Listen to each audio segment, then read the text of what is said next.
The quest for the minority vote in Kerala in Christmas season perhaps more intense than in Tamil Nadu. Vida, Kerala's Education Minister V. Sivakutty has declared that the LDF government will not tolerate school managements from blocking Christmas celebrations. The comment came after reports that Sangh Parivar outfits were influencing private school managements to block Christmas celebrations.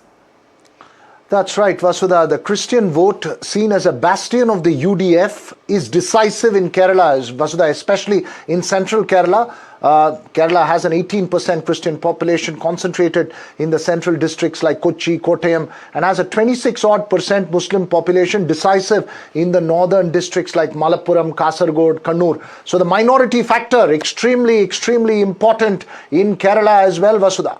Absolutely. Joining us this evening is NDTV's Ashwin Nandakumar and senior journalist Liz Matthew. Thank you, both of you, for being part of this broadcast. Before I go to Ashwin, Liz, the local body polls just got over. We saw interesting results, not just in Thrissur and Pandalam, but also the BJP making moves in other districts that they didn't win. When it comes to the minority vote, especially the central Kerala districts, where do you think, what kind of impact will the local body results have and the kind of minority outreach that's happening, especially with the Education Minister's comment?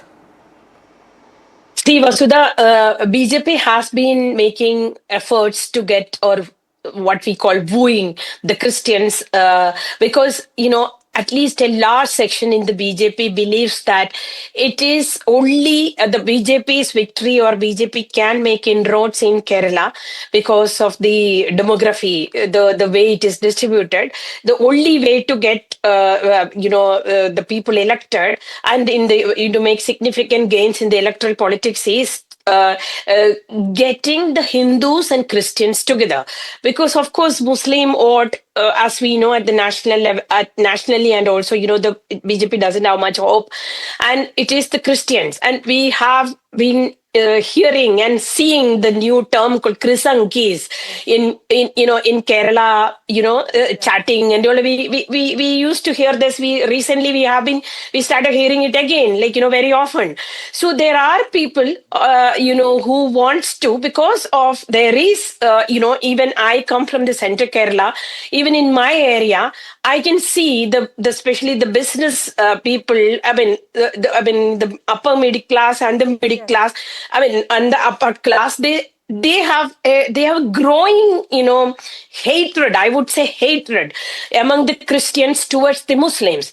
Economy is the one reason, because unlike in many other states, the Christians and Muslims are economically doing very well. If northern Kerala is dominated by the Muslim businessman and the Muslim people, in the center Kerala it has always been the Christians. Now the Muslims started making the economic inroads in this part, which is actually, so this is one field.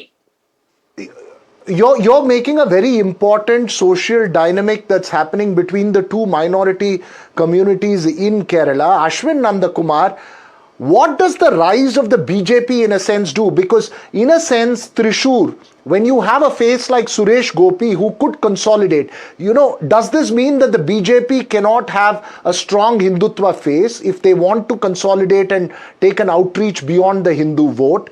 And B, in an assembly election, given that the Christian vote is considered a UDF stronghold in central Kerala, how do you see the rise of the BJP playing out, and in terms of minority consolidation, either behind the LDF or the UDF?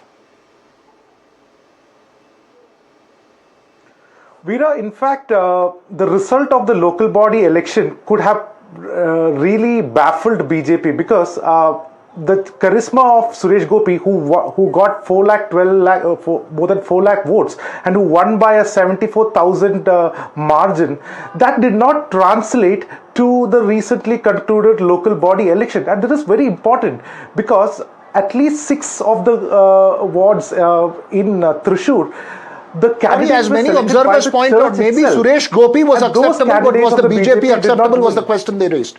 Go ahead. Sorry. Absolutely, absolutely. So, Suresh Gopi won, but the same situation did not prevail in the recently concluded local body elections. Even the church mandated people who were kept for the who were candidates, they did not win at least in 6 of the wards in Thrissur, where Suresh Gopi got a great number of vote share. So, this is one thing which is baffled. And even in central Kerala, they lost Pandalam, and even in Thiruvananthapuram, some of the places where BJP really thought that they will get more number of Christian vote, it did not transpire. You just look at the vote share percentage in this local body election, it's 14.71, Veera. In the last election, it was 15. So just it has come down to 0.28% reduction in the total vote share. But BJP is saying they do not look at the statistics. In fact, as we speak today, the BJP is holding a high-level meeting where Prakash Javadekar is meeting all the top BJP leaders trying to strategize how they go forward. The Christian outreach has really not done well for the BJP is what it certainly is baffling. Certainly some of these issues like attacking the nuns in Chhattisgarh did not really go well with the Christian community in the state of Kerala, and that has come to help the UDF. And wherever there has been an anti-incumbency in the state, that has all benefited the Congress-led UDF, and that is something which the BJP will have to work on. You know, there's a lot of thinking that's going into what the Prime Minister is going to do on Christmas this year, and I'm told that the special focus could be on Kerala and Tamil Nadu. Liz, you pointed out two important things. One, that there could be a class divide in the sense, you know, that the poorer minorities voting for somebody else and the richer minorities voting for someone else, and the anti-Muslim feeling. There was this Munambam issue in Kerala as well, which flared up during the Waqf Act. How do you think BJP is strategizing its minority outreach in Kerala this time? Has there been a change after what it did last time? Yes, you know, BJP's outreach, whatever programs with the Christian community is based on this.